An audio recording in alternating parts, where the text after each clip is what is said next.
ಪ್ರೀಸ್ the Lord. Praise the Lord. ಪಿತನಿಗೂ ಸುತನಿಗೂ ಮತ್ತು ಪವಿತ್ರಾತ್ಮರಿಗೂ ಮಹಿಮೆಯಾಗಲಿ. ಆದಿಯಲ್ಲಿದ್ದ ಹಾಗೆ ಈಗಲೂ ಯಾವಾಗಲೂ ಸದಾಕಾಲಕ್ಕೂ ಸ್ತೋತ್ರ ಉಂಟಾಗಲಿ. Praise the Lord. Praise the Lord. ಪ್ರಭು ಯೇಸುವಿನಲ್ಲಿ ನನ್ನ ಪ್ರಿಯ ಸಹೋದರ ಸಹೋದರಿಯರೇ, ದೇವರ ಮಕ್ಕಳೇ, ದೇವರು ನಮ್ಮೆಲ್ಲರನ್ನು ಆಶೀರ್ವದಿಸುವಂತಹ ದೇವರು, ಪ್ರೀತಿಸುವಂತಹ ದೇವರು. ಪ್ರಿಯರೇ, ಇಂದು ನಾವು ಕಳೆದ 2024 ವರ್ಷವನ್ನು ಮುಗಿಸಿ 2025 ವರ್ಷಕ್ಕೆ ಹೆಜ್ಜೆ ಇಟ್ಟಿದ್ದೇವೆ.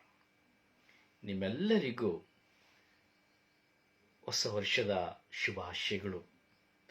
ದೇವರು ನಿಮ್ಮನ್ನು ಆಶೀರ್ವದಿಸಲಿ, ತಮ್ಮ ಮುಖ ಪ್ರಸನ್ನತೆಯಿಂದ ನಿಮ್ಮನ್ನು ತುಂಬಿ ಉದ್ಧರಿಸಲಿ, ಸದಾ ನಿಮ್ಮನ್ನು ಕಾದು ಸಂರಕ್ಷಿಸಲಿ ಎಂದು ನಾನು ಹಾರೈಸುತ್ತೇನೆ. Praise the Lord. Praise the Lord. ಪಿತನಿಗೂ ಸುತನಿಗೂ ಮತ್ತು ಪವಿತ್ರಾತ್ಮರಿಗೂ ಮಹಿಮೆಯಾಗಲಿ. ಆದಿಯಲ್ಲಿದ್ದ ಹಾಗೆ ಈಗಲೂ ಯಾವಾಗಲೂ ಸದಾಕಾಲಕ್ಕೂ ಸ್ತೋತ್ರ ಉಂಟಾಗಲಿ. Praise the lord. ಪ್ರಿಯರೇ, ನಾವೆಲ್ಲರೂ ದೇವರ ಮಕ್ಕಳಾಗಿ ಈ ಲೋಕದಲ್ಲಿ ಜೀವಿಸುತ್ತಾ ಇದ್ದೇವೆ. ಈ ಲೋಕದಲ್ಲಿ ಹುಟ್ಟಿದಂತಹ ಪ್ರತಿಯೊಬ್ಬರು ಸಹ ದೇವರ ಮಕ್ಕಳೇ. ಇಂದು ನಾವು ವಿಶ್ವ ಶಾಂತಿಯ ದಿನವನ್ನು ಸಹ ನಾವು ಆಚರಣೆ ಮಾಡುತ್ತಾ ಇದ್ದೇವೆ. ವಿಶ್ವದೆಲ್ಲೆಡೆ ಶಾಂತಿ ಉಂಟಾಗಬೇಕೆಂಬುದಾಗಿ ಇಂದು ವಿಶ್ವದ ಶಾಂತಿಯ ದಿನವಾಗಿ ಘೋಷಿಸಲ್ಪಟ್ಟಿದೆ. ಮಾತ್ರವಲ್ಲ, ಇಂದು ಈ ವರ್ಷದ 2025 ವರ್ಷದ ಈ ಮೊದಲನೆಯ ದಿನವು ಮಾತೆ ಮೇರಿಯ ಮಹೋತ್ಸವವು ಅವರಿಗಾಗಿ ಸಮರ್ಪಿಸಲ್ಪಟ್ಟಂತಹ ದಿನವೂ ಸಹ ಆಗಿದೆ. Praise the Lord. Praise the Lord. Hallelujah, hallelujah, hallelujah. ಪ್ರಿಯ, ದೇವರ ವಾಕ್ಯವನ್ನ ನಾವು ಧ್ಯಾನಿಸುತ್ತೇವೆ. ಪ್ರತಿಯೊಂದು ಕಾಲಗಳು ಆಶೀರ್ವಾದದ ಕಾಲಗಳು. ಯಾವ ಕಾಲಗಳು ಸಹ ಶಾಪದ ಕಾಲಗಳಲ್ಲ. ನಮ್ಮ ಬದುಕಿನಲ್ಲಿ ನಾವು ಅನೇಕ ವಿಧವಾದ ಮಾರ್ಪಾಡುಗಳನ್ನು ನಾವು ನೋಡುತ್ತೇವೆ. ನೋಡಿ, 2024 ವರ್ಷವು ಮುಗಿಯಿತು. ಇಂದು 2025 ವರ್ಷದಲ್ಲಿ ನಾವು ಹೆಜ್ಜೆ ಇಟ್ಟಿದ್ದೇವೆ. ಮೊದಲನೆಯ ದಿನ, ಮೊದಲನೆಯ ವಾರ, ಮೊದಲನೆಯ ತಿಂಗಳು 2025 ವರ್ಷ. ಇಲ್ಲಿ ಏನು ವ್ಯತ್ಯಾಸ? ಪ್ರಿಯರಲ್ಲಿ, ಏನು ವ್ಯತ್ಯಾಸ? ಏನೂ ವ್ಯತ್ಯಾಸವಿಲ್ಲ. ಕ್ಯಾಲೆಂಡರ್ನಲ್ಲಿ ಬರುವಂತಹ ವರ್ಷ ಮಾತ್ರ ಬದಲಾವಣೆಯಾಗಿದೆ ಅಷ್ಟೇ. 24 ಆಗಿದ್ದು 25 ಆಗಿದೆ ಅಷ್ಟೇ, ಬೇರೆ ಏನು ವ್ಯತ್ಯಾಸವಿಲ್ಲ. ಆದರೆ ಈ ಹೊಸ ವರ್ಷ ಎಂಬುದು ನಮಗೆ ಈ ಸಂಖ್ಯೆಯ ವ್ಯತ್ಯಾಸವಲ್ಲ. ನನ್ನ ಹಳೆಯ ಜೀವನವನ್ನು ತೊರೆದು ನಾನು ಹೊಸ ಜೀವನಕ್ಕೆ ಪ್ರವೇಶಿಸಬೇಕು. ನನ್ನ ಹಳೆಯ ಸ್ವಭಾವವನ್ನು ತೆಗೆದು ನಾನು ಹೊಸ ಸ್ವಭಾವಕ್ಕೆ ನಾನು ಹೋಗಬೇಕು. ನಾನು ಈ ಲೋಕದಲ್ಲಿ ಯಾವುದಕ್ಕಾಗಿ ಕರೆ ಹೊಂದಿದ್ದೇನೆ ಎಂಬುವಂತಹ ಅರಿವು ನಮ್ಮದಾಗಬೇಕು. ದೈವ ಕರೆಯ ನಿಯೋಜನೆ ಏನೆಂಬುದನ್ನ ನಾವು ತಿಳಿದುಕೊಳ್ಳಬೇಕು. ಹೌದು ನನ್ನ ಸಹೋದರನೇ, ಸಹೋದರಿಯೇ, ಈ ಆಧ್ಯಾತ್ಮಿಕತೆಯ ಜೀವನ ಹಾಗೂ ಪ್ರಾಪಂಚಿಕವಾದ ಜೀವನ ಹಾಗೂ ಕೌಟುಂಬಿಕ ಜೀವನ, ಲೌಕಿಕವಾದ ಜೀವನ, ಇವೆಲ್ಲವುಗಳನ್ನ ಸರಿಸಮಾನವಾಗಿ ನಾವು ಆಲೋಚಿಸಿ ನೋಡಬೇಕು. ನಾನು ಈ ಲೋಕದಲ್ಲಿ ಹೇಗೆ ಜೀವಿಸುತ್ತಾ ಇದ್ದೇನೆ, ಹೇಗೆ ಜೀವಿಸಬೇಕು? ಇದುವೇ 2024 ವರ್ಷದ ಕಾರ್ಯ. ನಾನು 2024 ವರ್ಷದಲ್ಲಿ ಹೇಗೆ ಜೀವಿಸಿದೆ, ಈ 2025 ವರ್ಷದಲ್ಲಿ ನಾನು ಹೇಗೆ ಜೀವಿಸಬೇಕು?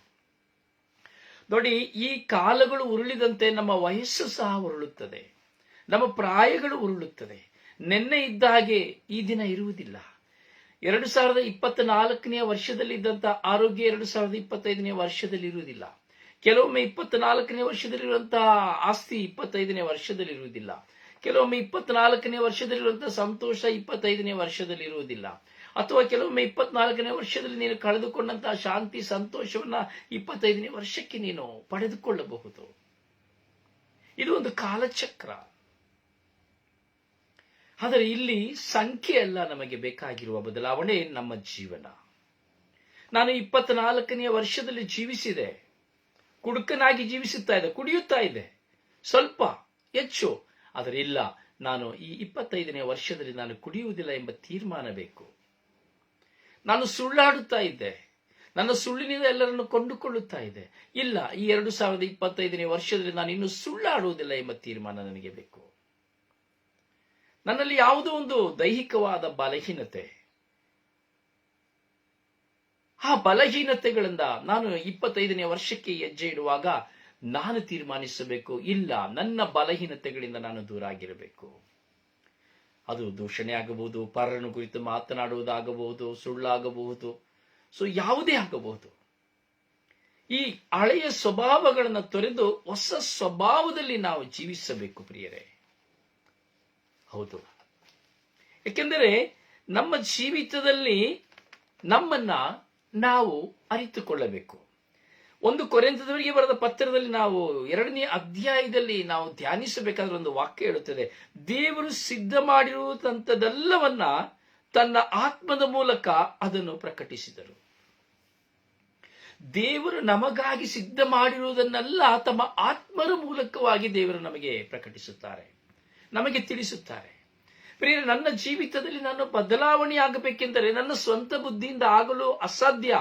ಆದರೆ ನನ್ನ ಸ್ವಂತ ಬುದ್ಧಿಯಿಂದ ನಾನು ಪ್ರಯತ್ನಿಸಬಹುದು. ಇಲ್ಲ, ನಾನಿದನ್ನು ಮಾಡಬಾರದು, ಇಲ್ಲ, ಇದನ್ನು ನಾನು ಬಿಟ್ಟು ಬಿಡಬಹುದು, ಇದು ನನಗೆ ಬೇಡ ಎಂದು ಚಿಂತಿಸಬಹುದು. ಆದರೆ ದೇವರ ಆತ್ಮರನ್ನ ಪಡೆದುಕೊಳ್ಳದೆ ನಾನು ಅದನ್ನು ಬಿಟ್ಟು ಬಿಡಲು ಸಾಧ್ಯವಿಲ್ಲ. ಅಂದರೆ ದೇವರ ಆತ್ಮರ ಸಹಾಯವೂ ಸಹ ಬೇಕು. ನನ್ನ ಪ್ರಯತ್ನವು ನಿಜವಾಗಿಯೂ ಪ್ರಾಮಾಣಿಕತೆಯುಳ್ಳದ್ದಾಗಿದ್ದರೆ, ನನ್ನ ಪ್ರಯತ್ನದಲ್ಲಿ ನಿಜವಾದ ಒಂದು ದೃಢತೆ ಇದ್ದರೆ, ಅದು ದೇವರ ಆತ್ಮರ ಪ್ರಕಟಣೆಯಾಗಿರುತ್ತದೆ. ದೇವರ ಆತ್ಮರು ನನ್ನನ್ನು ಅದರಿಂದ ದೂರ ಮಾಡಲು ದೇವರ ಆತ್ಮರೊಂದಿಗೆ ಪ್ರೇರೇಪಿಸುತ್ತಾರೆ. ಅದು ಪ್ರಿಯರೇ, ದೇವರು ಸಿದ್ಧ ಮಾಡಿರುವಂತದ್ದೆಲ್ಲವನ್ನ ತನ್ನ ಆತ್ಮರ ಮೂಲಕ ದೇವರು ಪ್ರಕಟಿಸುತ್ತಾರೆ, ನಮಗೂ ನಿಮಗೂ. ಪ್ರಿಯರ, ಪವಿತ್ರಾತ್ಮ ಧ್ಯಾನವನ್ನು ನಾವು ಧ್ಯಾನಿಸಿ ಬಂದಿದ್ದೇವೆ. ಪವಿತ್ರಾತ್ಮ ಧ್ಯಾನವನ್ನು ಈಗಲೂ ಸಹ ಧ್ಯಾನಿಸುತ್ತಾ ಇದ್ದೇವೆ. ಸ್ವಲ್ಪ ಕಾಲಗಳ ಕಾಲ ಸ್ವಲ್ಪ ಸ್ಥಗಿತವಾಯಿತು ಪವಿತ್ರಾತ್ಮನ ಧ್ಯಾನವನ್ನು ಕುರಿತು, ಅಡಚಣೆ ಆಯಿತು. ಯಾವುದಕ್ಕಾಗಿ ನನಗೆ ಗೊತ್ತಿಲ್ಲ. ಅಥವಾ ಒಂದು ನನ್ನ ಬಲಹೀನತೆಯ ನಿಮಿತ್ತವಾಗಿರಬಹುದು, ಅಥವಾ ನನ್ನ ಭಾರದ ನಿಮಿತ್ತವಾಗಿರಬಹುದು, ಅಥವಾ ನನ್ನ ಪ್ರಚೋದನೆ ಮೂಲಕವಾಗಿ ಆಗಿರಬಹುದು, ಅಥವಾ ಸೈತಾನನ ಹೋರಾಟದಿಂದ ಆಗಿರಬಹುದು, ಅಥವಾ ಇದು ಅಡಚಣೆಯಾಗಿರಬಹುದು. ಆದರೂ ಸಹ ದೇವರ ಆತ್ಮರು ಇಂದು ಮತ್ತೊಮ್ಮೆ ನಿಮ್ಮ ಮುಂದೆ ನಾನು ಮಾತನಾಡಲು, ದೇವರ ಸಾಮ್ರಾಜ್ಯವನ್ನು ಪ್ರಕಟಿಸಲು, ದೇವರ ಆತ್ಮವನ್ನು ಪ್ರಕಟಿಸಲು ನನಗೆ ದೇವರ ಅನುಮತಿಸಿದ ಕಾರಣ ಈಗ ಮತ್ತೆ ನಿಮ್ಮ ಮುಂದೆ ನಾನಿದ್ದೇನೆ. ಪ್ರಿಯ ಸಹೋದರನೇ, ಸಹೋದರಿಯೇ, ನಾವು ಬೆಳಗಿನ ಸುಪ್ರಭಾತದಲ್ಲಿ ನಾವು ದಿನಂಪ್ರತಿ ದೇವರ ವಾಕ್ಯವನ್ನು ಧ್ಯಾನಿಸುತ್ತೇವೆ. ಈ ದಿನ ಸಹ ಬೆಳಗ್ಗೆ ಧ್ಯಾನಿಸಿದ್ದೇವೆ. ಈಗ ನಾವು ಧ್ಯಾನಿಸುತ್ತಿರುವಂತದ್ದು ಒಂದು ವಿಶಿಷ್ಟವಾಗಿದೆ. ಪ್ರಿಯರೇ, ಪವಿತ್ರಾತ್ಮರ ಕೆಲವು ಕಾರ್ಯಗಳನ್ನು ನಾವು ಮನಗಾಣಬೇಕು. ನೋಡಿ, ಇಂದು ತಾಯಿ ಮಾತೆ ಮರಿಯಮ್ಮನವರ ಸ್ಮರಣೆಯನ್ನ, ಮಹೋತ್ಸವನ ನಾವು ಆಚರಿಸುತ್ತಾ ಇದ್ದೇವೆ. ಇಲ್ಲಿ ಮಾತೆ ಮರಿಯಮ್ಮನವರು ದೇವರ ತಾಯಿ ಎಂಬುದನ್ನ ಪ್ರಕಟಿಸಲ್ಪಟ್ಟಿದೆ. ಪ್ರಿಯರೇ, ಸುಮಾರು ಕ್ರಿಸ್ತ ಶಕ 400ರ ತನಕ ಮಾತೆ ಮರಿಯಮ್ಮನವರನ್ನ ಕುರಿತಾದ ಗೊಂದಲ ಅತಿಯಾಗಿತ್ತು. ಮಾತೆ ಮರಿಯಮ್ಮನವರನ್ನ ದೇವರ ತಾಯಿ ಎಂಬುದನ್ನ ಅರ್ಥೈಸಲು ಹಾಗೂ ಒಪ್ಪಿಕೊಳ್ಳಲು ಹಲವು ವಿಧವಾದ ಹೋರಾಟಗಳಿತ್ತು. ಹಲವಾರು ಸಭೆಗಳ ಮೂಲಕವಾಗಿ ಹೋರಾಟಗಳಿತ್ತು. ಇದರ ನಿಮಿತ್ತವಾಗಿ ಧರ್ಮ ಪಂಡಿತರುಗಳು, ಪವಿತ್ರಾತ್ಮ ಭರಿತರು, ಹೀಗೆ ಅನೇಕ ಭಕ್ತ ವಿಶ್ವಾಸಿಗಳು, ಎಲ್ಲ ದೇಶದ ಧರ್ಮಾಧ್ಯಕ್ಷರುಗಳು ಚಿಂತನೆಗೊಳಗಾದರು. ಮಾತೆ ಮರಿಯಮ್ಮನವರು ದೇವರ ತಾಯಿ ಎಂಬುವ ಸತ್ಯವನ್ನ ಎಲ್ಲರೂ ನಿರಾಕರಿಸುತ್ತಾ ಇದ್ದರು. ಕೊನೆಗೆ ಎಲ್ಲ ಧರ್ಮಾಧೀಕ್ಷರುಗಳು, ಧರ್ಮ ಪಂಡಿತರುಗಳು ಎಲ್ಲರೂ ಒಂದಾಗಿ ಸೇರಿ ಪ್ರಾರ್ಥಿಸಿದರು, ಪ್ರಾರ್ಥನೆ ಮಾಡಿದರು, ಪವಿತ್ರಾತ್ಮ ಭರಿತರಾಗಿ ಪ್ರಾರ್ಥಿಸಿದರು, ಎಲ್ಲವನ್ನ ಸಂಶೋಧನೆ ಮಾಡಿದರು,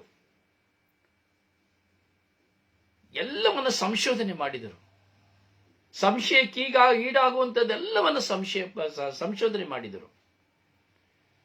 ಕೊನೆಗೆ ಕ್ರಿಸ್ತ ಶಕ 431 ಮಾತೆ ಮರಿಯಮ್ಮನವರು ದೇವರ ತಾಯಿ ಎಂಬುದನ್ನ ಪ್ರಕಟಿಸಲಾಯಿತು.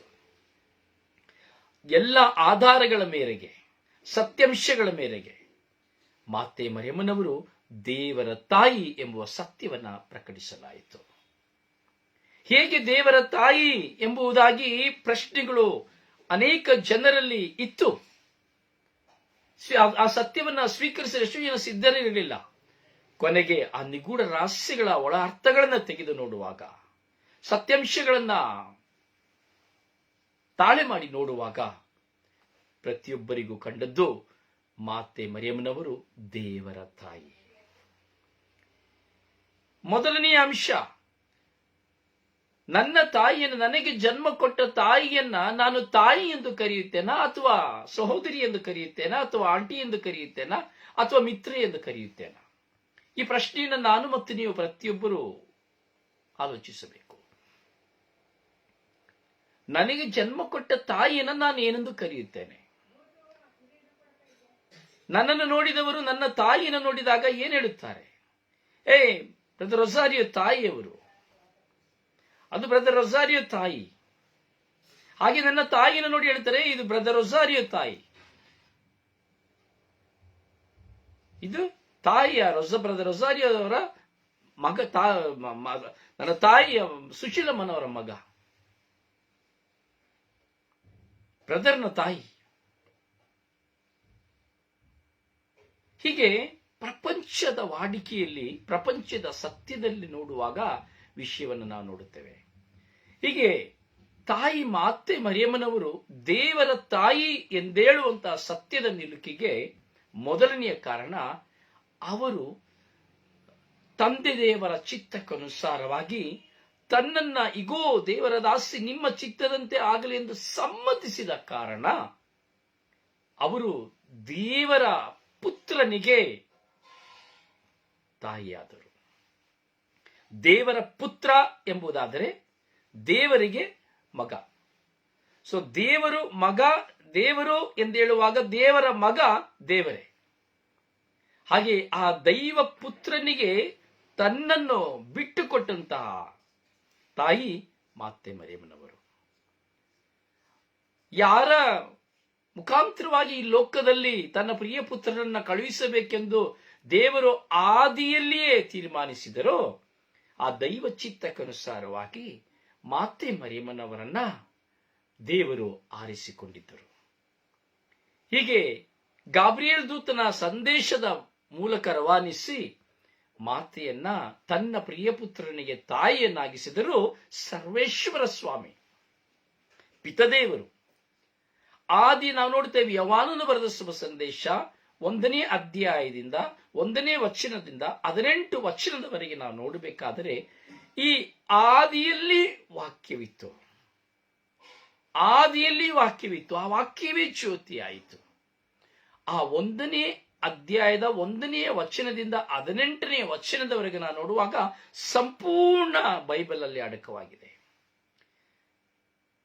ಆ ವಾಕ್ಯವೇ ಮಾಂಸವಾಯಿತು. ಯಾರಲ್ಲಿ? ಮಾತೆ ಮರಿಯಮ್ಮನವರಲ್ಲಿ. ಆದಿಯಲ್ಲಿದ್ದಂತಹ ವಾಕ್ಯವಾದ ಪ್ರಭು ಯೇಸುವಿಗೆ ಜನ್ಮ ಕೊಡಲು ಕಾರಣವಾದವರು ತಾಯಿ ಮಾತೆ ಮರಿಯಮ್ಮನವರು, ಜನ್ಮ ಕೊಟ್ಟವರು ತಾಯಿ ಮಾತೆ ಮರಿಯಮ್ಮನವರು. ದೇವರ ವಾಕ್ಯಕ್ಕೆ ಜನ್ಮ ಕೊಟ್ಟವರು, ದೇವರ ವಾಕ್ಯಕ್ಕೆ ತನ್ನ ಜೀವನವನ್ನೇ ಅರ್ಪಿಸಿದವರು, ದೇವರ ವಾಕ್ಯಕ್ಕಾಗಿ ಕಳಂಕವಿಲ್ಲದೆ ಜನಿಸಿದವರು, ದೇವರ ವಾಕ್ಯಕ್ಕಾಗಿ ಕಳಂಕವಿಲ್ಲದೆ ಜೀವಿಸಿದವರು. ದೇವರ ಆ ಪುತ್ರನನ್ನ, ದೈವ ಪುತ್ರನನ್ನ ಪಡೆದುಕೊಂಡ ಕಾರಣ ಮಾತೆ ಮರಿಯಮ್ಮನವರು ಜೀವನ ಬಿಡಿ ಪರಿಶುದ್ಧತೆಯಿಂದ ಜೀವಿಸಿ ಸ್ವರ್ಗ ಸ್ವೀಕೃತರಾದರು. ಹೌದು ನನ್ನ ಸಹೋದರನೇ, ಸಹೋದರಿಯೇ, ಹೀಗೆ ತಾಯಿ ಮಾತೆ ಮರಿಯಮ್ಮನವರು ದೇವರ ತಾಯಿಯಾದರು. ಯೇಸು ಕ್ರಿಸ್ತರು ಈ ಲೋಕದಲ್ಲಿ ಜನಿಸಿದ ಗರ್ಭದಲ್ಲಿ ಹೊತ್ತಂತಹ ಕ್ಷಣದಿಂದ ಪ್ರಭು ಯೇಸುವಿನ ಮರಣದವರೆಗೂ ದೈವ ಚಿತ್ತವನ್ನು ನೆರವೇರಿಸುವುದಕ್ಕಾಗಿ ಪ್ರೇರೇಪಿಸಿ ತನ್ನ ಮಗನು ತನ್ನ ಕಣ್ಣು ಮುಂದೆ ಪ್ರಾಣ ನೀಡುವವರೆಗೂ ಎಲೋಹಿ ಎಲೋಹಿ, ನನ್ನ ದೇವರೇ ನನ್ನ ದೇವರೇ ನನ್ನನ್ನೇಕೆ ಕೈಬಿಟ್ಟೆ ಎಂದು ಕೂಗಿ ಮರಣ ಹೊಂದುವವರೆಗೂ, ಇಗೋ ನಿನ್ನ ತಾಯಿ ಎಂದು ನಮಗೆ ತನ್ನ ತಾಯಿಯನ್ನು ಕೊಡುವವರೆಗೂ ಆ ತಾಯಿ ಆ ದೈವಪುತ್ರರಿಗೆ ತಾಯಿಯಾಗೇ ಇದ್ದರು, ದೇವರ ತಾಯಿಯಾಗೇ ಇದ್ದರು. ಇಂದಿಗೂ ಸಹ ಆ ಮಾತೆ ದೇವರ ತಾಯಿಯಾಗಿದ್ದಾರೆ. ಯಾಕೆಂದರೆ ನಾವು ಧ್ಯಾನಿಸಿದಂತೆ, ವಚನವನ್ನು ನಾವು ಧ್ಯಾನಿಸಿದಂತೆ, ನಮ್ಮ ಜೀವಿತದಲ್ಲಿ ದೇವರು ಸಿದ್ಧ ಮಾಡಿರುವುದೆಲ್ಲವನ್ನು ತನ್ನ ಆತ್ಮನ ಮೂಲಕ ಅದನ್ನು ಪ್ರಕಟಿಸಿದರು ಎಂಬ ವಾಕ್ಯಕ್ಕನುಸಾರವಾಗಿ ನಾವು ನೋಡುವಾಗ, ದೇವರು ತಾನು ಸಿದ್ಧ ಮಾಡಿದೆಲ್ಲವನ್ನ ಆ ಗಾಬ್ರಿಯಲ್ ದೂತರ ಮೂಲಕವಾಗಿ ಮಾತೆ ಮರಿಯಮ್ಮನವರಿಗೆ ಅದನ್ನು ಪ್ರಕಟಿಸಿದರು. ದೇವರು ಪ್ರಕಟಿಸಿದ ನಿಮಿತ್ತವಾಗಿ ದೈವ ಪುತ್ರನಿಗೆ ತಾಯಿ ಮಾತೆ ಮರಿಯಮ್ಮನವರು ತಾಯಿಯಾದರು. ಪ್ರೀಸಲು ಆವಿ ಮರಿಯಾ, ಆವಿ ಮರಿಯಾ, ಆವಿ ಮರಿಯಾ. ಹೌದು ಪ್ರಿಯ ನನ್ನ ಸಹೋದರನೇ, ಸಹೋದರಿಯೇ, ಹೀಗೆ ನಮ್ಮ ಜೀವಿತದಲ್ಲಿ ನಾವು ಸಹ ಆ ದೇವರ ತಾಯಿಯನ್ನ ಗೌರವಿಸುತ್ತಾ ಇದ್ದೇವೆ, ಆ ದೇವರ ತಾಯಿಯಲ್ಲಿ ಪ್ರಾರ್ಥಿಸುತ್ತಾ ಇದ್ದೇವೆ, ಆ ದೇವರ ತಾಯಿಯಲ್ಲಿ ನಾವು ಕುಳಿತು ಧ್ಯಾನಿಸುತ್ತಾ ಇದ್ದೇವೆ. ಮಾತ್ರವಲ್ಲ, ಇಂದಿನ 2ನೆಯ ವಚನವನ್ನು ನಾವು ಧ್ಯಾನಿಸಬೇಕಾದರೆ ಸಂತ ಪೌಲರು ಗಲಾತ್ಯದವರಿಗೆ ಬರೆದ ಪತ್ರದಲ್ಲಿ ಹೇಳುವುದನ್ನು ನಾವು ನೋಡುತ್ತೇವೆ. ನಮ್ಮ ಅಪ್ಪ ತಂದೆ ಎಂದು ಕರೆಯುವ ಭಾಗ್ಯವನ್ನು ದೇವರು ನಮಗೆ ಕೊಟ್ಟಿದ್ದಾರೆ. ಯೇಸು ಕ್ರಿಸ್ತರಲ್ಲಿ ಭರವಸೆ ಇಡುವಂತಹ ನಾವು ದೇವರ ಅಪ್ಪ ತಂದೆ ಎಂದು ಕರೆಯುವ ಭಾಗ್ಯ, ಅಂದರೆ ನಾವು ಸಹ ದೇವರ ಮಕ್ಕಳಾಗಿದ್ದೇವೆ. ನಾನು ಮತ್ತು ನೀವು ದೇವರ ಮಕ್ಕಳಾಗಿ ಈ ಲೋಕದಲ್ಲಿ ಇದ್ದೇವೆ. ಪ್ರೀಸಲೋ, ಪ್ರೀಸಲೋ, ಪ್ರೀಸಲೋ. ಹೌದು ಪ್ರಿಯರೇ, ನಾವು ಸಹ ದೇವರ ಮಕ್ಕಳಾಗುವಂತಹ ಭಾಗ್ಯವನ್ನು ಪಡೆದುಕೊಂಡಿದ್ದೇವೆ.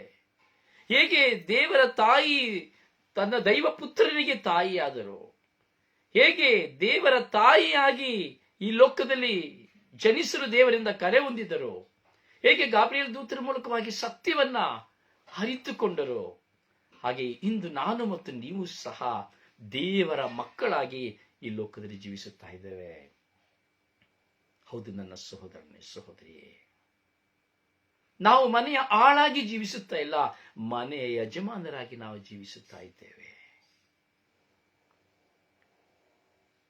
ಪ್ರಿಯರೇ, ಈ 2025ನೇ ವರ್ಷದಲ್ಲಿ ಹೆಜ್ಜೆ ಇಡುವಂತಹ ನಾವು ಒಂದು ಕ್ಷಣವಾದರೂ ನಾವು ಚಿಂತಿಸಿ ನೋಡಬೇಕು. ನನ್ನ ದೇವರು ನನ್ನಲ್ಲಿ ಏನನ್ನ ಪ್ರಕಟಿಸುತ್ತಾ ಇದ್ದಾರೆ, ನನ್ನನ್ನು ಕುರಿತಾಗಿ ದೇವರು ಪ್ರಕಟಿಸಿರುವಂತಹ ಕಾರ್ಯವೇನು, ಈ ನಾನು ಜೀವಿಸುತ್ತಿರುವಂತಹ ಜೀವಿತದಲ್ಲಿ ನಾನು ಯಾವ ಬದಲಾವಣೆಯನ್ನು ಪಡೆದುಕೊಳ್ಳಬೇಕು. ನನ್ನ ಜೀವಿತದಲ್ಲಿ ನಾನು ಬದಲಾವಣೆಯನ್ನು ನಾನು ಪಡೆದುಕೊಳ್ಳದೆ ದೇವರ ಆತ್ಮರನ್ನು ಪಡೆದುಕೊಳ್ಳಲು ಸಾಧ್ಯವಿಲ್ಲ. ದೇವರಿಗೆ ನನ್ನ ಬಗ್ಗೆ ಇರುವ ದೇವರ ಪ್ರಕಟಣೆಯನ್ನು ನಾನು ಅರ್ಥೈಸಿಕೊಳ್ಳಲು ಸಾಧ್ಯವಿಲ್ಲ. ಪ್ರಿಯರೇ, ಪವಿತ್ರಾತ್ಮರ ಕೆಲವು ಕಾರ್ಯಗಳನ್ನ ನಾವು, ನಿಗೂಢವಾಗಿರುವಂತಹ ಕೆಲವು ಕಾರ್ಯಗಳನ್ನ ನಾವು ಅರ್ಥೈಸಿಕೊಳ್ಳಬೇಕು. ಆ ಪವಿತ್ರಾತ್ಮರ ನಿಗೂಢ ಕಾರ್ಯವು ಪ್ರತಿಯೊಬ್ಬರ ಜೀವಿತದಲ್ಲಿಯೂ ಇದೆ.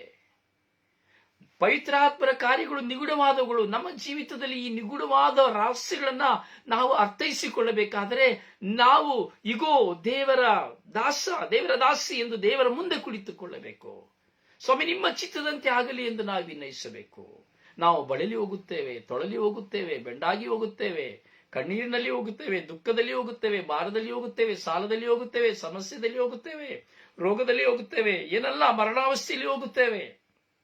ಆದರೆ ಈ ಸಮಯದಲ್ಲಿ ನಾವು ಎಡುವುದರ ಬದಲು, ಅಥವಾ ನಿರಾಕರಿಸುವ ಬದಲು, ಅಥವಾ ನಿರಾಶೆಗೊಳ್ಳುವ ಬದಲು, ನನ್ನನ್ನು ಕುರಿತಾದ ಪವಿತ್ರಾತ್ಮರ ಕಾರ್ಯಗಳೇನು, ತಂದೆ ದೇವರು ತನ್ನ ತಾಯಿ ಮಾತೆ ಮರಿಯಮ್ಮನವರ ಕುರಿತಾದ ನಿಗೂಢ ರಹಸ್ಯದ ಕಾರ್ಯಗಳನ್ನ ಗಾಬ್ರಿಯಲ್ ದೂತರ ಮೂಲಕವಾಗಿ ಪ್ರಕಟಿಸುತ್ತಾರೆ.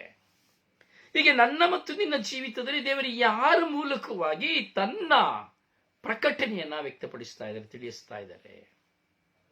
ಯಾರ ಮೂಲಕವಾಗಿ ನನ್ನೊಡನೆ ದೇವರು ಮಾತನಾಡಲು ಯತ್ನಿಸುತ್ತಾ ಇದ್ದಾರೆ? ಯಾರ ಮೂಲಕವಾಗಿ ನನ್ನೊಡನೆ ದೇವರು ಮಾತನಾಡುತ್ತಾ ಇದ್ದಾರೆ? ಅಥವಾ ದೇವರ ವಾಕ್ಯದ ಮೂಲಕವಾಗಿ ದೇವರು ನನ್ನೊಡನೆ ಮಾತನಾಡುತ್ತಾ ಇದ್ದಾರಾ? ಪ್ರಿಯ, ನಾವು ಇದನ್ನು ಚಿಂತಿಸಬೇಕು.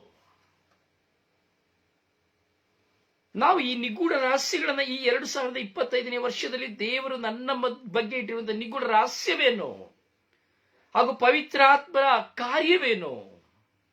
ಕಳೆದ ಕಾಲದಲ್ಲಿ ನಾನು ಪಾಪಿಯಾಗಿದ್ದೆ, ಆದರೆ ಅತಿ ಪಾಪಿಯಾದ ನಾನು ಈ 2025ನೇ ವರ್ಷದಲ್ಲಿ ನಾನು ಹೇಗೆ ಜೀವಿಸಬೇಕೆಂಬುದು ದೈವ ಇಚ್ಛೆಯಾಗಿದೆ.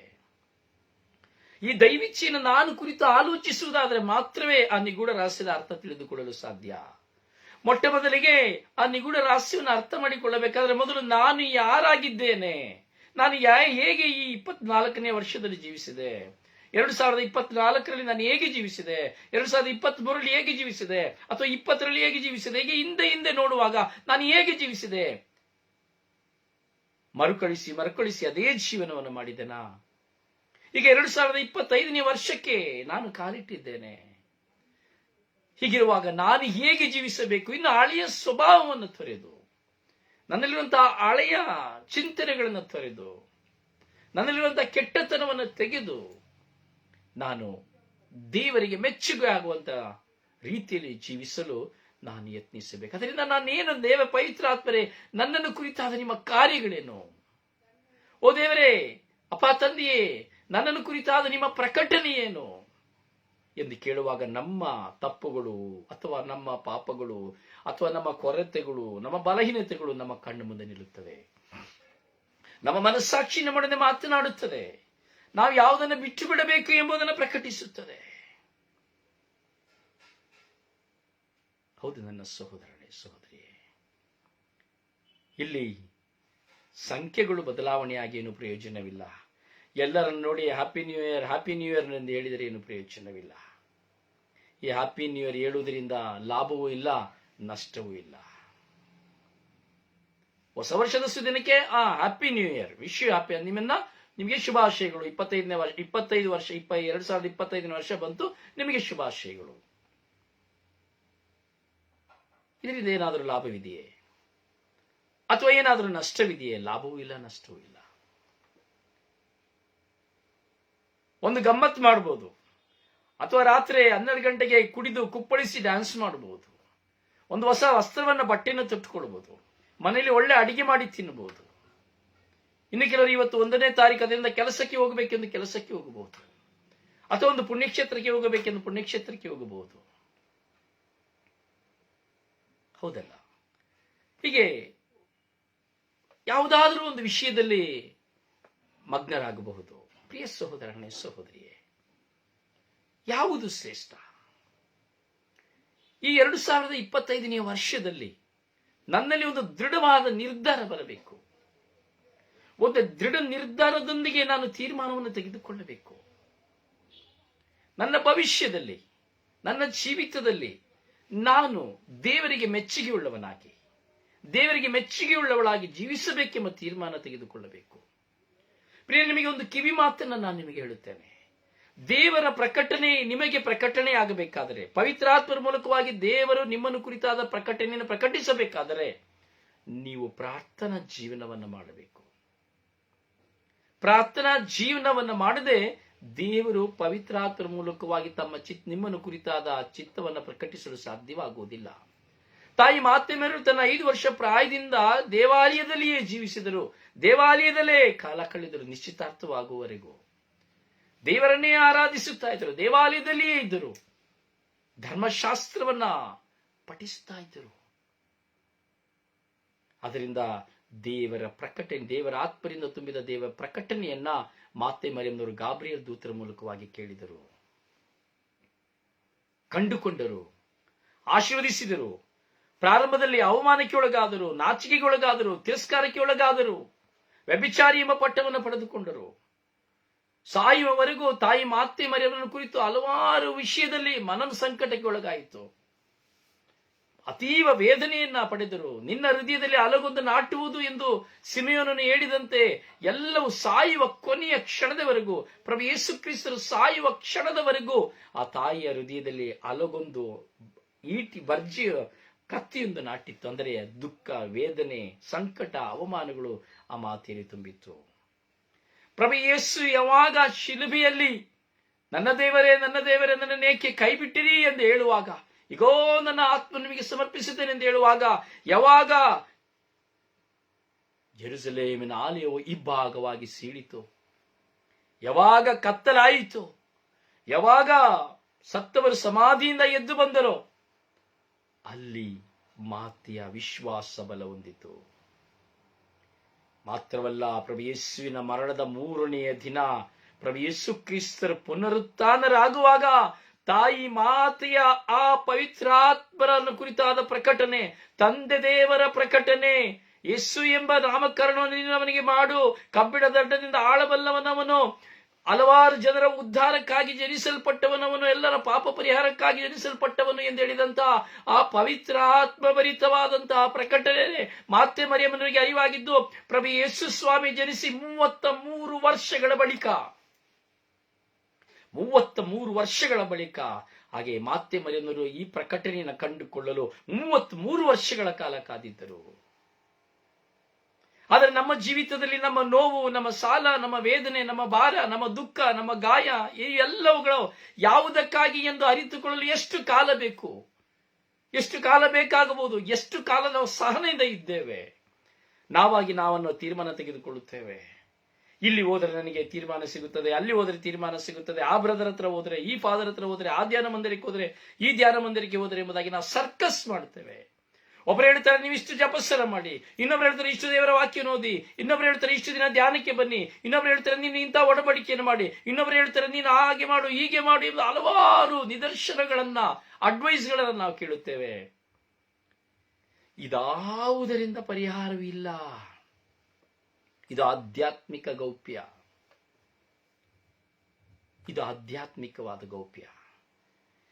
ನಾವು ಇದೆಲ್ಲ ಮಾಡುವುದರಿಂದ ಯಾವ ವಿಧವಾದ ಉಪಯೋಗವಲ್ಲ, ಅದು ನಿನ್ನ ಮನತೃಪ್ತಿಗಾಗಿ ಅಷ್ಟೇ. ಆದರೆ ಆ ಸರಿಯಾದ ಕಾಲವು ಪರಿಪಕ್ವವಾಗಿ ನಿನ್ನ ಮುಂದೆ ಬರುವ ತನಕ, ನನ್ನ ಮುಂದೆ ಬರುವ ತನಕ ದೇವರ ಪ್ರಕಟಣೆಯನ್ನು ಪವಿತ್ರ ಆತ್ಮದಿಂದ ನಾನು ಪಡೆದುಕೊಳ್ಳಲು ಅರಿತುಕೊಳ್ಳಲು ಸಾಧ್ಯವಿಲ್ಲ. ತಾಯಿ ಮಾತೆ ಮರಿಯು ತನ್ನ ಪ್ರಿಯ ಪುತ್ರರ ಪುನರುತ್ಥಾನವನ್ನು ಕಾಣುವವರೆಗೂ ತನ್ನ ಮಗನು ದೈವ ಪುತ್ರನು ಎಂಬುವಂತಹ ವಿಶ್ವಾಸದಲ್ಲಿ ಒಂದು ಕೊರತೆ ಇತ್ತು. ಪ್ರಭು ಯೇಸುವಿನ ಶಿರಸ್ಸಿನಿಂದ ಮುಖದಲ್ಲಿ ರಕ್ತ ಹರಿದೋಡುವುದನ್ನು ಕಾಣುವವರೆಗೂ ತನ್ನ ತಾಯಿಗೆ, ಮಾತೆ ಮರಿಯವರಿಗೆ, ದೇವರ ತಾಯಿಗೆ ಒಂದು ಕೊರತೆ ಇತ್ತು.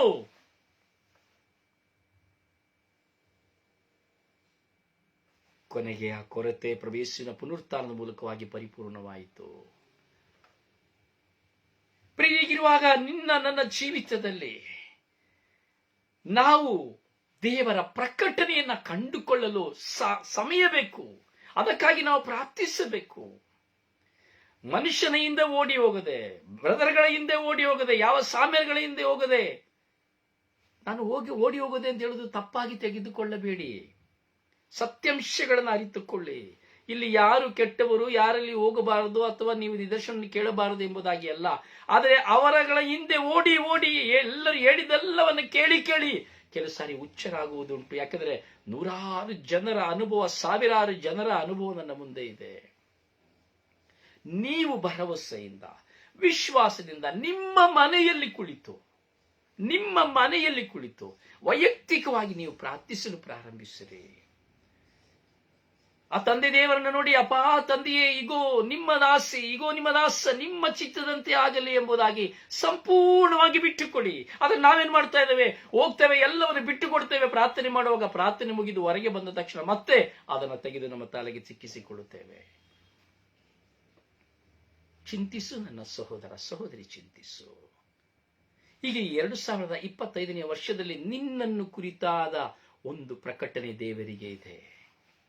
ನನ್ನನ್ನು ಕುರಿತಾದ ಒಂದು ಪ್ರಕಟಣೆ ದೇವರಿಗೆ ಇದೆ. ಅದಕ್ಕಾಗಿ ಈ ಮಧ್ಯಾಹ್ನದ ಸಮಯದಲ್ಲಿ ಈ ಸ್ವರ್ಗೀಯ ಯಾತ್ರೆಯ ಮೂಲಕವಾಗಿ ನಿಮ್ಮ ಮುಂದೆ ಈ ಸ್ವರ್ಗೀಯ ಶುಶ್ರೂಷೆಯಲ್ಲಿ ನಾನು ನೇರವಾಗಿ ಶುಭ ಸಂದೇಶವನ್ನು ಸಾರಲು ಸಾಧ್ಯವಾಗಿದೆ.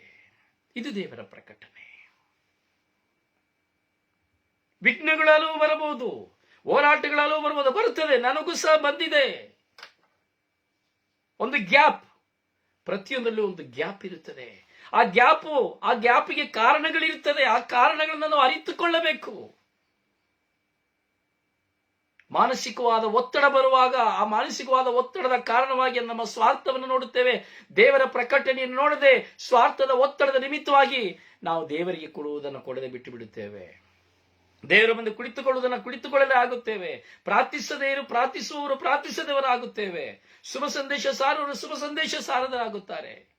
ಹಣದ ಒತ್ತಡ ಬರುವಾಗ, ಹೆಣ್ಣಿನ ಸಮಸ್ಯೆ ಬರುವಾಗ, ಹೆಂಡತಿಯ ಸಮಸ್ಯೆ ಬರುವಾಗ, ಗಂಡನ ಸಮಸ್ಯೆ ಬರುವಾಗ, ಮಕ್ಕಳ ಸಮಸ್ಯೆ ಬರುವಾಗ, ಹೀಗೆ ಅನೇಕ ಪ್ರಾಪಂಚಿಕವಾದ ಹೋರಾಟಗಳು ನಮ್ಮ ಮುಂದೆ ಬರುವಾಗ ಅಲ್ಲಿ ಒಂದು ಬ್ರೇಕ್. ಆದರೆ ದೇವರು ಸುಮ್ಮನಿರುವುದಿಲ್ಲ. ಪವಿತ್ರ ಆತ್ಮರು ನೋಡುತ್ತಾರೆ, ಸಹಿಸುತ್ತಾರೆ. ಕೊನೆಗೆ ಅವರು ಪ್ರಕಟಿಸುತ್ತಾರೆ. ನೀನು ಬಂದ ಕಾರ್ಯ ಮಾಡು.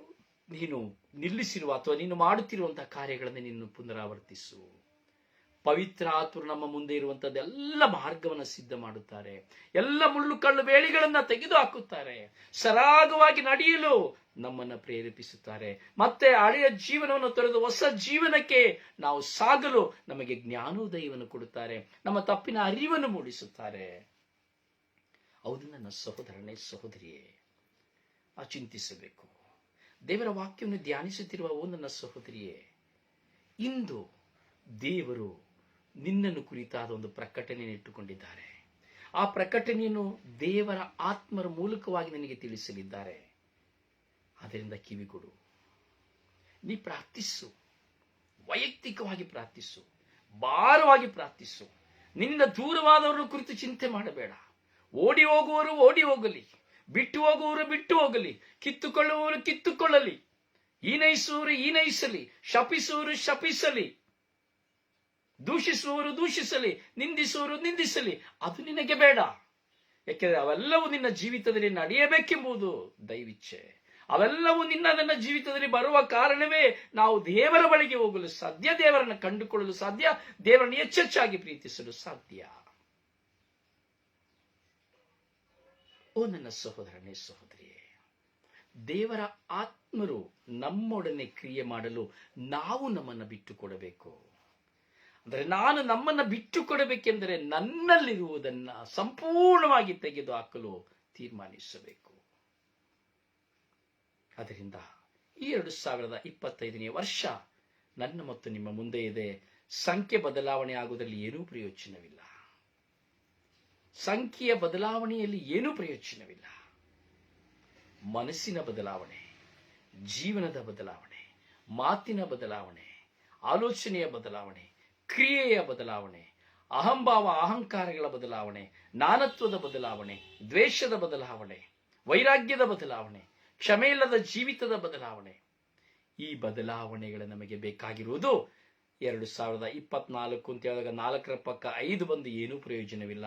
ನೀನು ಹ್ಯಾಪಿ ನ್ಯೂ ಇಯರ್ ಹೇಳಿ ಯಾವ ಲಾಭವೂ ಇಲ್ಲ ಅಥವಾ ಯಾವ ನಷ್ಟವೂ ಇಲ್ಲ. ಇಷ್ಟು ಕಾಲ ನೀನು ಪ್ರೀತಿಸದಿರುವಂತಹ ನಿನ್ನ ಪತಿಯೋ, ನಿನ್ನ ಪತ್ನಿಯೋ, ನಿನ್ನ ಮಕ್ಕಳು ಅಥವಾ ನಿನ್ನ ಮಿತ್ರರು, ಬಂಧುಗಳು ಇದ್ದರೆ ನೀನು ಅವರನ್ನು ಪ್ರೀತಿಸು. ಅದು ವಿಶ್ವ ಹ್ಯಾಪಿ ನ್ಯೂ ಇಯರ್. ಸತ್ಯ. ನೀನು ಯಾರನ್ನೆಲ್ಲ ತಿರಸ್ಕರಿಸಿದ್ಯೋ ಅಥವಾ ನೀನು ಯಾರನ್ನೆಲ್ಲ ಬಹಿಷ್ಕರಿಸಿದ್ಯೋ ಅಥವಾ ನಿನ್ನಿಂದ ಯಾರಿಗೆಲ್ಲ ಗಾಯವಾಗಿದೆಯೋ ಅವರನ್ನು ಸಂಧಿಸು. ಅದು ಹ್ಯಾಪಿ ನ್ಯೂ ಇಯರ್.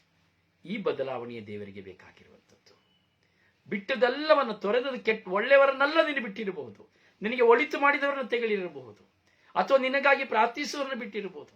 ನಿನಗೆ ಒಳಿತನ್ನು ಹೇಳಲು ಬಂದವರನ್ನು ನಿರಾಕರಿಸಿರಬಹುದು. ಅವರೊಂದಿಗೆ ಸಂಧಾನವಾಗು. ಅದು ವಿಶ್ವ ಹ್ಯಾಪಿ ನ್ಯೂ ಇಯರ್. ಪಾಪವನ್ನು ಬಿಟ್ಟು ಬಿಡು. ಅದು ವಿಶ್ವ ಹ್ಯಾಪಿ ನ್ಯೂ ಇಯರ್. ದೇವರ ವಾಕ್ಯದಲ್ಲಿ ನೀ ತಲ್ಲಿನಲ್ಲಾಗಲು ಇಂದು ತೀರ್ಮಾನಿಸು. ಅದು ಹ್ಯಾಪಿ ನ್ಯೂ ಇಯರ್. ಇಂದಿನಿಂದ, ಈ ದಿನದಿಂದ ನಾನು ಈ ದೇವರ ವಾಕ್ಯವನ್ನು ನಾನು ಆಲಿಸುತ್ತೇನೆ, ಎಂದಿಗೂ ತಪ್ಪುವುದಿಲ್ಲ ಎಂದು ತೀರ್ಮಾನಿಸು. ಅದು ಹ್ಯಾಪಿ ನ್ಯೂ ಇಯರ್. ಅದು ಹೊಸ ವರ್ಷ. ಅವುಗಳಿಗೆ ಶುಭಾಶಯಗಳು.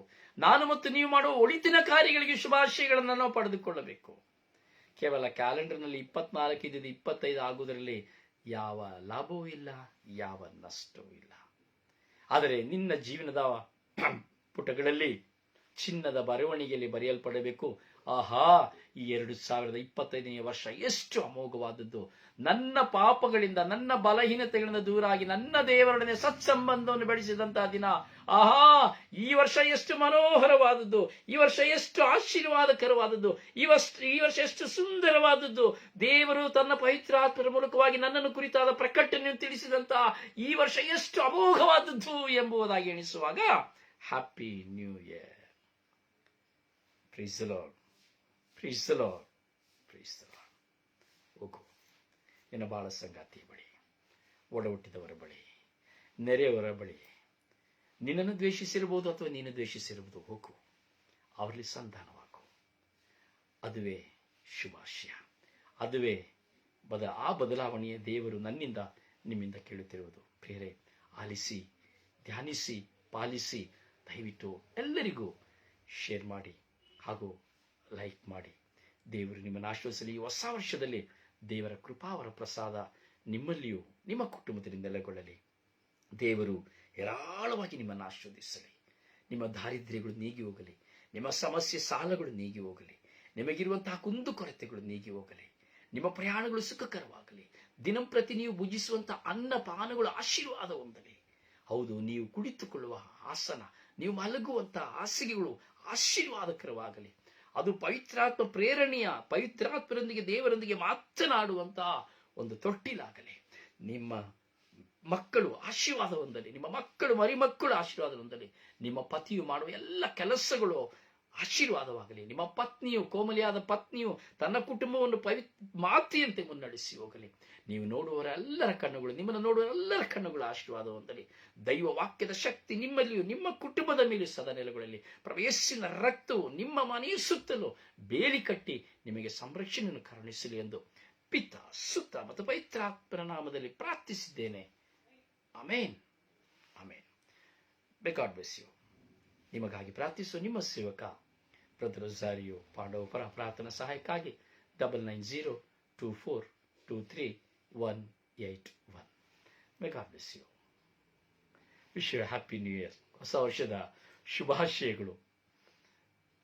ಇದರ ಅರ್ಥವನ್ನ ಅರ್ಥೈಸಿಕೊಳ್ಳಲು ದೇವರು ಈ ಸಮಯವನ್ನು ಕೊಟ್ಟಿದ್ದಾರೆ. ಅದಕ್ಕಾಗಿ ದೇವರಿಗೆ ಸ್ತೋತ್ರ.